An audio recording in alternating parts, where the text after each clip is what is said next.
골로새 교회는 그 사도 바울이 직접 세운 교회가 아닙니다. 보통 이제 빌립보 교회, 에베소 교회 하면 사도 바울이 선교를 하면서 그곳에 가서 복음을 전하고 또 교회를 세운 그런 케이스지만, 골로새 교회는 그 지역에 사도 바울이 간 적이 없고 그곳에서 복음을 전하지 않고 선교하지 않았는데, 그곳에 골로새 교회라고 하는 교회가 세워진 것입니다. 자, 어떻게 세워졌을까? 좀 여러 가지 해석들이 있지만 가장 그럴듯하게 가능성 있는 이제 해석은 이런 겁니다. 이제 알려진 바로는 골로새 사람 가운데 유력한 어떤 한 사람이, 그러니까 뭐 돈도 있고 또 명예도 있고 뭔가 좀 큰 사업을 하는 사람이 아니었겠는가라는 추측을 해봅니다. 그 사람이 에베소라는 도시에 가서 사업을 하다가 우연하게 사도 바울, 그곳에서 복음을 전하고 있는, 선교를 하고 있는 사도 바울을 만나게 되었고, 사도 바울을 통해서 복음을 듣습니다. 예수님을 알게 됩니다. 그리고 예수님을 믿습니다. 그리고 그 은혜가 있어서 다시 골로새로 돌아왔을 때에 그가 이제 그 은혜에 따라 가지고 이곳에도 교회가 있었으면 좋겠다, 교회 공동체를 세우게 되는데, 그게 바로 이제 골로새 교회다라고 그렇게 알려져는 있습니다만은 정확하지는 않습니다. 그러나 충분히 가능성이 있는 해석입니다. 바울이 직접 세운 교회가 아님에도 불구하고 바울은 그 교회에 대한 특별한 마음이 있습니다. 오늘 2절 말씀에 보시면 바울은 골로새 교회를 향하여서 첫 부분에서, 편지의 첫 부분에서 이렇게 시작을 합니다. 골로새에 있는 형제들에게 내가 이 편지를 씁니다 라고 편지의 문을 열고 있습니다. 자, 여기서 우리가 주목해야 될 것은 뭐냐 하면, 그들을 향하여서 바울이 그들을 부르는 호칭입니다. 호칭이 뭐냐 하면 바로 형제들, 신실한 형제들에게라고 편지한다라고 되어 있는데, 호칭이 참 주목해 봐야 될 특별한 의미가 있습니다. 자, 보통 우리가 빌립보 교회라든지 에베소 교회라든지 사도 바울이 직접 세운 교회를 향하여서 편지를 쓸 때 대개 바울이 이런 호칭을 씁니다. 사랑하는 형제들, 사랑하는 형제 자매들이라고 쓰게 되는데, 성도들이라는 말을 잘 쓰지 않거든요. 근데 보통 사도 바울의 입장에서는 자신이 세운 교회 형제 자매들에 대해서 형제들이라고 하는 것은 자연스러울 수 있는데, 근데 자신이 세운 교회가 아님에도 불구하고 골로새 교회의 성도들을 향해서 형제들에게 그렇게 호칭을 부르고 있습니다. 거기에다가 신실하다는 표현까지 덧붙입니다. 그들을 본 적이 없는데 신실하다라는 것은 어떻게 알았을까요? 소문들이 들리겠죠. 그런 믿음의 소문들이 들렸고, 신실한 그들의 믿음 생활에 대한 부분들이 사도 바울의 귀에 들렸던 것 같습니다. 그래서 그 교회를 향해서 편지를 쓸 때에 그들을 부르는 호칭에 있어서 형제들, 특별히 신실한 형제들이라고 그렇게 부르고 있는 것입니다. 내가 세운 교회는 아니지만 그리스도 안에서 한 교회, 한 형제 자매, 그리스도 안에서 우리가 하나다라고 하는 이 지체된, 우린 함께 지체된 사람들이다라고 하는 그런 인식을 사도 바울이 가지고 있다라고 하는 것을 이 호칭을 통해서 우리가 잘 볼 수가 있습니다. 자, 우리가 교회라고 했을 때 바울의 이 인식처럼 같은 교회, 같은 지체, 같은 형제 자매다라고 하는 의식을 가지고서 교회 생활, 이 공동체 생활을 하는 것은 굉장히 중요합니다. 한국의 많은 교회들이 그렇듯이 어쩔 수 없이 그 지역을 떠나서 이사를 하거나 또 이주를 해서 그동안에 정들어서 다녔던 교회를 떠나서 그 지역에 있는, 새로 이사했던 그 지역의 교회에 또 등록을 해서 신앙생활을 해야 되는 경우가 요즘 들어서는 훨씬 더 많이 생기고 있죠.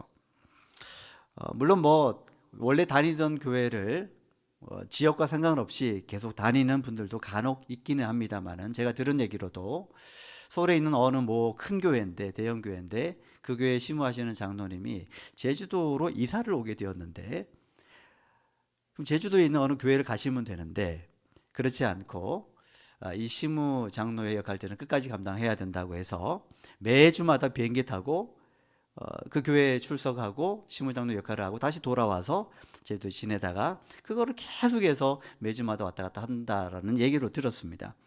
참 대단하다는 생각이 들었고, 그게 비단 비행기 값의 문제가 아니고 그렇게까지 그 시무 장로의 역할들을 감당하시는 그 마음이 엿보여서 참 도전적이기도 했습니다. 아무튼 그런 특수한 경우를 빼놓고서는 대부분 이사를 하게 되면 그 지역의 어느 교회를 또 선택해서 또 등록해서 다니게 되어져 있습니다.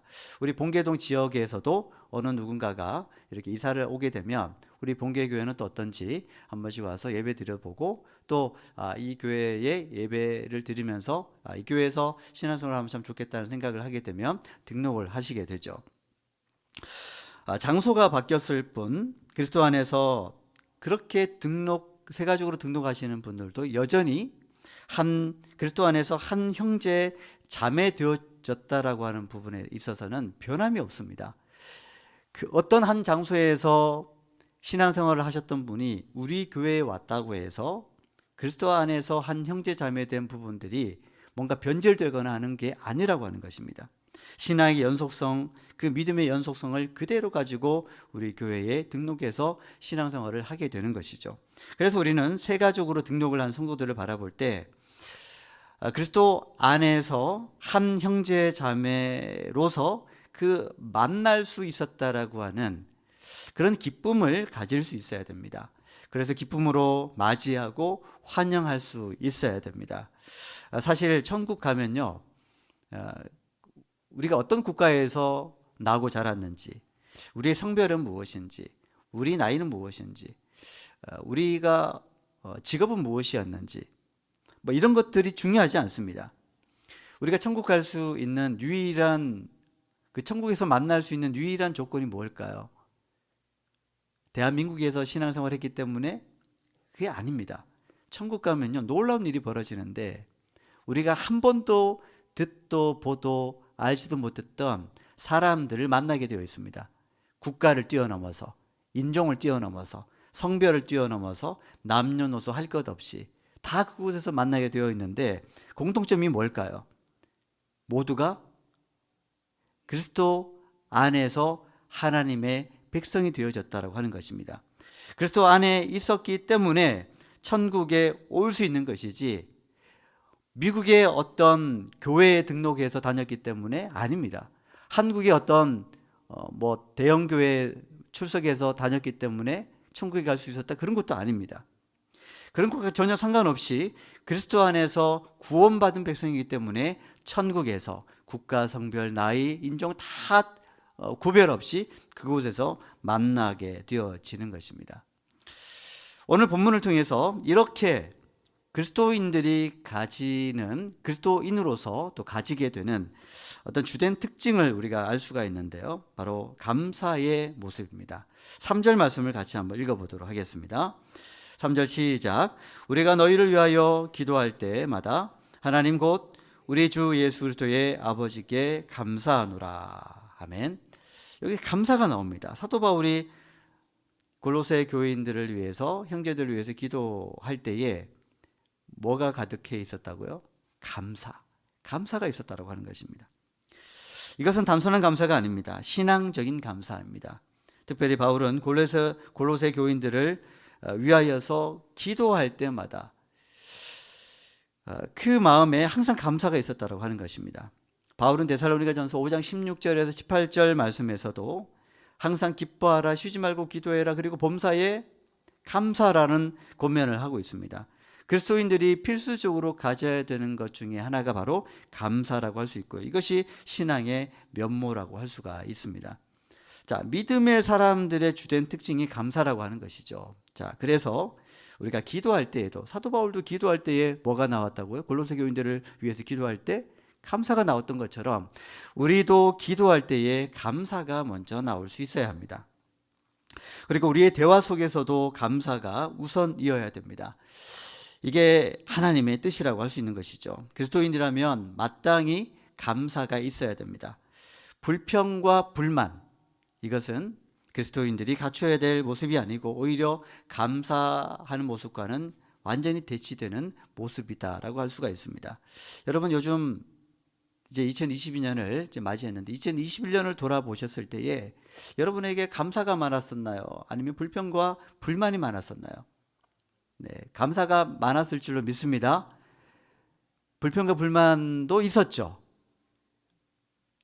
그죠? 2022년에는 불평과 불만이 없을 수는 없지만 그걸 덮을 만큼의 감사가 여러분 가운데 충만할 수 있기를 바랍니다. 그래서 이런 감사는요, 집안에서도 나타나야 됩니다. 예를 들면 보통 집안에서 요리는 아직까지도 대부분은 아내의 몫이기도 하죠. 물론 남자들이 요리가 좋아서 집에서 아내는 요리를 하지 못하도록 본인이 다 하는 분들도 가끔씩 계시지만 대부분은 여전히 아직도 아내들이 이 요리를 감당을 하고 있습니다. 자, 그러면 집에서 아내가 무슨 요리를 하든 무슨 반찬을 해주든 그 밥상을 딱 받았을 때에 남편들의 정답 태도는 뭘까요? 나 이거 싫어하는데, 나 이거 잘 못 먹는데, 이러면 안 되겠죠. 어떻게 해야 된다고요? 감사합니다. 잘 먹겠습니다. 우리가 밥 먹기 전에 기도하지 않습니까? 뭐라고 기도하죠? 하나님, 이건 아닌데요. 이렇게 하지는 않죠. 하나님 감사합니다. 잘 먹겠습니다. 그렇게 기도해놓고 딱 눈 떠가지고서는 이건 내가 별로 안 좋아하는 건데 이러면 안 되는 거죠. 감사히 잘 먹어야 됩니다. 그게 남편의 마땅한 모습이고 자녀들도 마찬가지입니다. 자, 자녀들이 또 부모님께 용돈을 탔을 때가 있습니다. 용돈을 얼마를 주든 자녀들은 그 용돈을 어떻게 받아야 될까요? 뭐 이거밖에 주지 않나. 이렇게 하면 부모님이 용돈 주는 기쁨이 없어지고 속상합니다. 여러분, 부모님들이 용돈을 얼마를 주든 자녀들은 그 용돈을 받을 때마다 감사합니다. 잘 쓰겠습니다. 이렇게 해야 되는 게 맞습니다. 뭐 이거밖에 안 주냐. 이거 갖고 한 달을 어떻게 사냐. 다른 친구들은 이것보다 더 많이 주는데 이러면 부모님이 마음이 속상합니다. 여러분, 부모님이 용돈을 충분히 주지 못하는 것은 왜일까요? 네, 주기 싫어서? 아니에요. 네, 줄 만큼 충분히 돈이 없어서 또는 이 정도면 이 연령에는 충분한 용돈이겠거니 생각하고 판단하고 알아서 주십니다. 그러면 그걸 감사하게 받는 것이죠. 감사하면서 받고 감사하면서 먹으면요, 그게 참 고마운 겁니다. 더 주고 싶어지고 더 잘해주고 싶은 게 인지상정인데 거기에 불평을 더해버리면 더 주려다가도 덜 주고 안 해버리고 맙니다. 여러분, 감사가 우선입니다. 여러분, 기도할 때도 그렇습니다. 지금의 상황에 대해서 그 상황이 어떻든 곧 망할 직전에 있든 병이 들었든 마음이 상하든 하는 일이 뜻대로 잘 되지 않든 어쨌든 그 상황까지 이끌어 주신 하나님에 대한 신뢰감으로, 그래서 하나님께 감사하는 마음으로 기도하면 하나님께서 왜 도와주시지 않겠습니까? 하나님이 그걸 모르시겠습니까? 다 아십니다. 그런데 마음에 불평불만이 가득하면 하나님의 마음이 얼마나 안타깝겠습니까? 여러분, 돈을 많이 벌어야 감사할까요? 성공하고 잘 살고 출세를 해야 감사할 수 있나요? 어떤 상황이든 그 마음이 중요한 겁니다. 내게 주어진 이 상황들에 대해서 어떤 마음을 가지고 있느냐가 참 중요합니다. 여러분, 돈 얘기를 잠깐 할게요. 여러분, 돈을 많이 벌면, 원하는 대로 많이 벌면, 지금 원하는 대로 많이 벌지 않는다라고 치고요, 돈을 많이 벌게 되면, 원하는 대로 많이 벌게 되면 감사가 나올까요? 지금 내가 벌고 있는 이 돈에 대해서 감사하지 못하는데 훗날 돈을 원하는 대로 많이 벌게 되면 감사하게 될까요? 제가 볼 때는 그렇지 않은 것 같아요. 나중에 돈을 많이 벌게 되더라도 그때 또 불평과 불만이 나오게 되어 있습니다. 지금 돈이 없지만 지금도 감사하는 사람이 나중에 돈을 조금 더 벌고 더 많이 벌어도 그때에도 감사할 수 있는 사람이 되어지는 것입니다. 여러분, 사람이 살다 보면 병이 들 수 있습니다. 수술을 해야 되는 경우도 있을 수 있습니다. 그런데 병을 진단받고 그 병이 잘 나으려면 정말 약도 중요하고 치료 과정도 참 중요하지만 더 중요한 게 있대요. 태도의 문제입니다. 감사가 있어야 된대요. 의사가 하는 말입니다. 이 태도가 결정적이라고 얘기합니다. 감사가 없으면요, 감기약도 잘 듣지 않고요, 또 여러 가지 필요한 어떤 치료에 필요한 그런 수술의 과정이라든지 치료의 과정들이 잘 듣지 않는데요. 일례로 정말 미국의 아주 유명한 11번이나 최고의 의사라고 일컬음을 또 상을 받았던 한국인 의사 선생님이 계시는데 그 의사 선생님이 이런 말씀을 하셨습니다. 예를 들어 암 같은 경우에 암은 치료를 해야 되잖아요. 암을 치료해야 되는데 그 치료하는 과정에서 처음에 이 환자가 면담을 해보면 안 돼요. 면담을 해보면 이분이 이거 낫겠구나, 잘 나을 수 있겠구나, 이분은 이거 좀 병이 중해지겠는데, 좀 힘들겠는데, 이런 판단이 있었는데, 그런데 거의 백발백중이래요. 잘 낫는 사람이 특징이 보니까요, 감사래요. 의사 선생님을 신뢰하고 어떤 치료를 해도 감사합니다. 특별히 신앙이 있는 사람들은 감사합니다. 하나님께서 저를 살리시든지 죽이시든지 저는 늘 감사합니다. 이렇게 감사하는 마음으로 의사 선생님을 신뢰하고 또 그렇게 치료를 진행하면 정말 잘 낫는데요.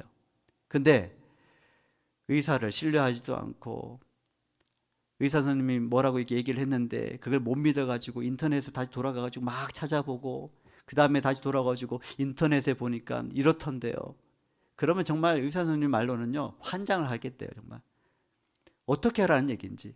늘 불안하고 의심스럽고 근심하고 두려워하고 염려하고 불평하고 불만하니까 그런 환자들은 정말 치료하기가 어렵대요.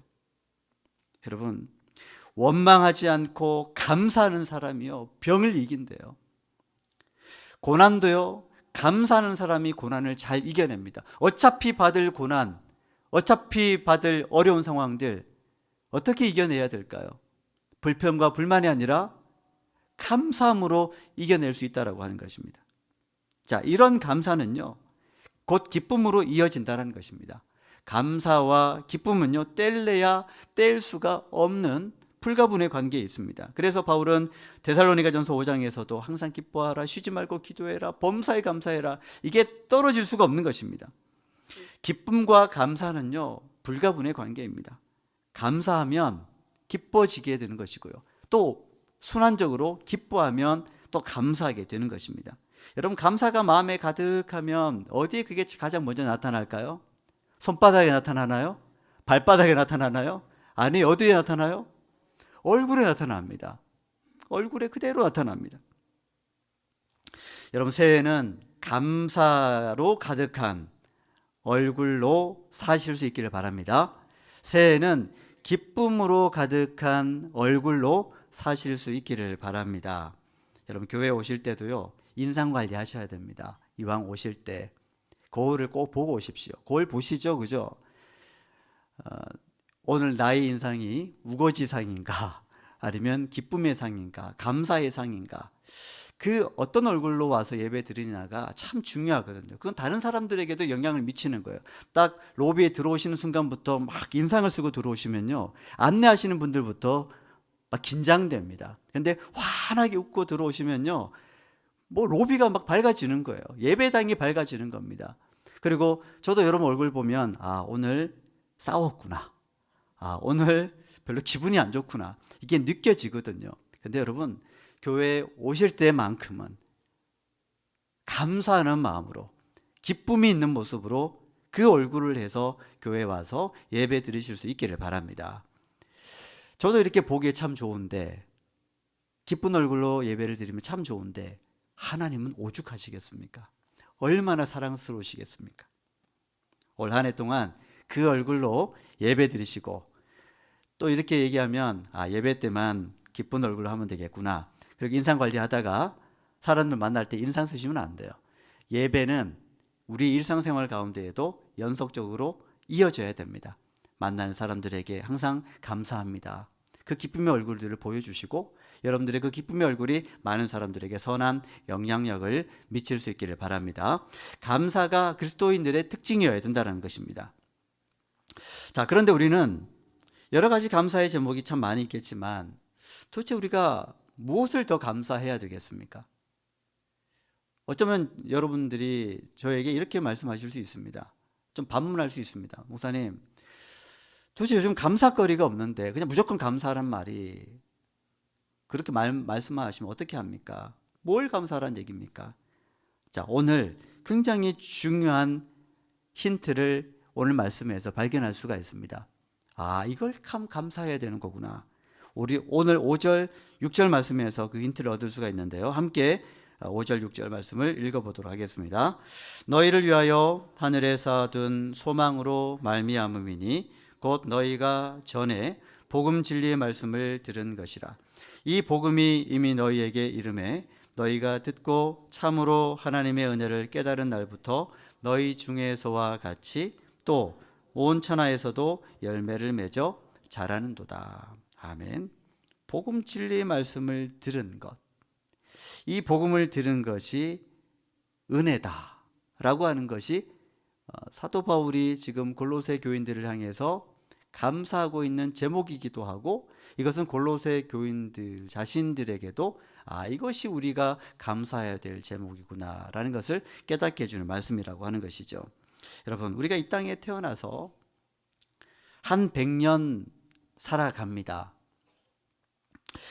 요즘 태어나는 아이들은 이제 한 120년 살 수도 있겠다라고 추측이 나오고는 있는데, 지금 뭐 많이 잡으면 한 100년 정도 이렇게 살면 우리가 이제 참 오래 사는 사람들이 되었구나라는 것을 알게 되죠. 자, 한 100년. 여러분, 짧은 시간일까요? 긴 시간일까요? 네. 참 대답하기가 애매하죠. 근데 한번 보십시오. 인류의 역사가 수천 년이라고 한다면, 그 역사가 기록된 것만 그렇고 실제로 이 시간이 얼마인지 우리가 참 추측하기, 가늠하기가 어렵습니다. 수천 년, 수만 년, 이 지구의 역사, 우주의 역사 수십만 년, 수백만 년, 수천만 년이라고 하는데, 거기에 비하면 100년은 어떤 세월일까요? 짧을까요? 길까요? 정말 짧습니다. 그런데 하나님의 시간에 또 대입해 보면 이 시간들은 도대체 얼마만큼의 길이를 가지고 있을까요? 영원하신 하나님의 앞에 우리의 이 100년이라고 하는 시간은요, 그냥 콕 볼펜으로 또는 연필로 콕 찍어 놓는 것보다도 훨씬 더 작은 짧은 시간이라고 할 수가 있습니다. 어쩌면 참 허무하게 살았을 인생입니다.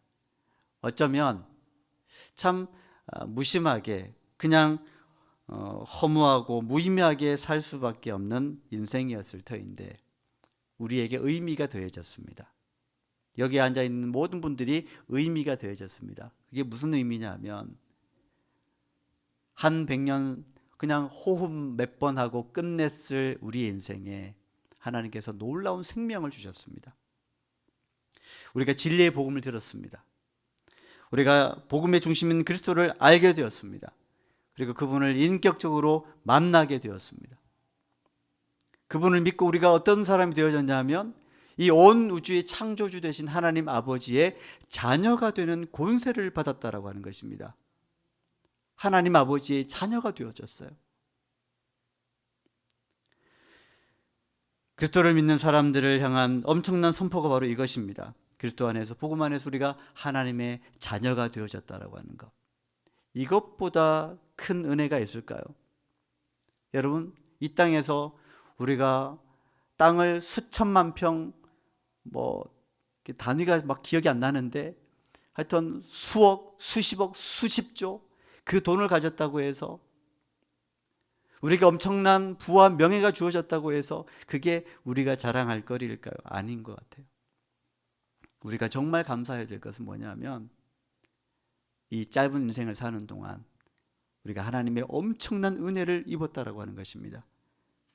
하나님을 믿고 예수님을 믿어서 하나님의 자녀가 되어졌다라고 하는 것, 정말 놀랍지 않습니까? 한낱 먼지 같은 인간이 이 세상에 태어나서 죽을 때까지 이 엄청난 우주라고 하는 바다에서 아무도 관심 가져주지 않았을, 그냥 숨만 몇 번 쉬다가 그냥 죽을 수 있었을 티끌 같은 존재가, 아무것도 아닌 우리의 존재가 하나님, 창조주 하나님을 만남으로 인해서, 아니 우리가 만난 게 아니라 하나님께서 우리를 만나 주심으로 인하여서 영원토록 하나님 나라에서, 천국에서 주님과 함께 다스릴 권세를 주셨다니, 이 얼마나 놀라운 은혜입니까?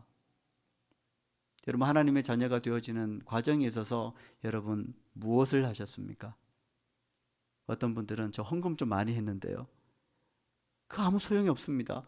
헌금 가지고 하나님 자녀가 되는 게 아닙니다. 저 봉사 좀 많이 했는데요, 그건 은혜를 받아서 그 다음부터 봉사를 하는 것이지, 봉사가 하나님 자녀가 되는 조건이 아니지 않습니까? 착하게 살았는데요, 그것도 아닙니다. 우리는 영원한 생명을 부여받을 때에 우리가 한 게 없습니다. 하나님이 전적으로 은혜로 우리에게 주신 권세인 것입니다. 이게 얼마나 감사한 일입니까?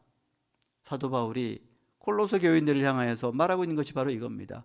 우리가 이 땅에 살아갈 때 복음의 진리를 듣지 않았습니까? 이게 얼마나 감사한 일입니까? 사도 바울은 그렇게 기도하는 것입니다. 골로새 교인들을 향해서 기도할 때마다 너무 감사한 거예요. 그들이 허무하게 죽었을 인생인데 예수 그리스도의 복음을 듣고 그 진리 안에서 하나님의 자녀가 되어졌다니 너무너무 감사한 거예요. 이건 골로새 교인들도 감사할 제목이죠. 또한 저와 여러분들에게도 이것은 정말 너무너무 감사한 감사의 제목입니다. 이것이 저와 여러분의 감사의 중심이 되기를 축복합니다. 이 은혜를 깨달은 사람은요, 감사하게 됩니다. 지금 당장 기도의 응답이 이루어지지 않아도 감사할 수 있는 거예요. 무엇 때문에 감사한다고요? 하나님의 자녀가 된 것 때문에, 복음의 진리를 들은 것 때문에, 그게 감사하는 것입니다. 여러분, 감사하는 사람은요, 고난을 이겨나갈 수 있습니다. 감사하는 사람은요, 죽을 뻔한 사람을 살리셨다는데, 영원히 죽을 뻔한 사람을 살리셨다는데, 영원한 생명을 주셨다는데 이 고난을 견뎌내지 못할 이유가 없는 겁니다. 그래서 고난도 이겨내고 견뎌낼 수 있는 것입니다. 여러분, 올 한 해 코로나가 언제 끝날지 모르겠습니다. 제가 좀 영안이 있어가지고 이 코로나가 좀 언제쯤 끝날 거다 제가 선포하면 너무너무 좋겠는데, 저는 그런 능력이 없습니다. 아직까지 그런 능력이 있으신 목사님도 못 봤습니다. 코로나가 언제 끝날지 알 수 없습니다. 하지만 이제는 코로나가 중요한 것이 아닙니다. 이 코로나와 함께 가면서도 우리가 변함없이 가져야 될 마음이, 우리가 하나님의 자녀된 것을 감사하는 마음, 우리가 진리를 들은 것, 진리를 듣고 예수를 만나고 믿고 하나님의 자녀가 된 것에 대해서 감사하는 것. 코로나 시대라고 그걸 못할 이유가 있나요? 여러분, 코로나와 우리가 하나님 앞에 자녀가 된 것을 감사하는 것, 무슨 관계가 있나요? 관계가 없습니다. 코로나 상황에서도 할 수가 있고요, 사도 바울처럼 감옥에 갇혀서도 감사할 수 있는 것입니다. 여러분, 이제는 코로나로 인하여서 핑계하지 않았으면 좋겠습니다. 우리의 예배 드림도, 우리의 말씀 생활도, 우리의 봉사도, 우리의 또 믿음 생활 전반적인 부분에 대해서 모든 것들이 하나님의 은혜입니다라는 고백이 이 한 해 동안에 우리 입술에서 고백되어지기를 바랍니다. 그리고 불평과 불만보다는 감사하는 마음으로 가득 차기를 축복합니다. 새해 저와 여러분에게 근본적인 감사가 가득하고 충만하기를 바랍니다.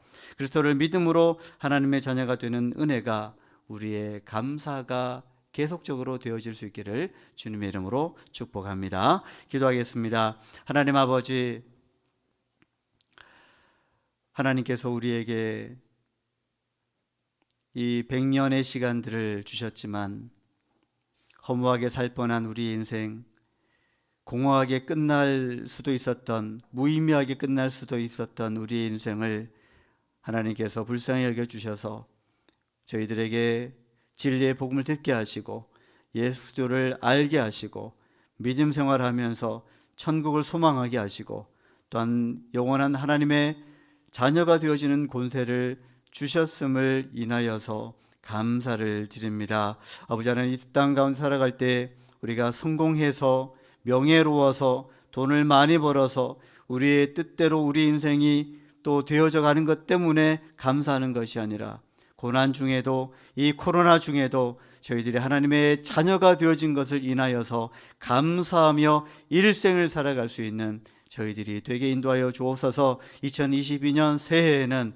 작년과는 또 다르게 불평과 불만할 수밖에 없는 상황 속에서도 감사가 넘쳐나고 기쁨이 넘쳐나는 참된 그리스도인의 모습으로 살아갈 수 있도록 도와주시옵소서. 예수님의 이름으로 간절히 기도드립니다.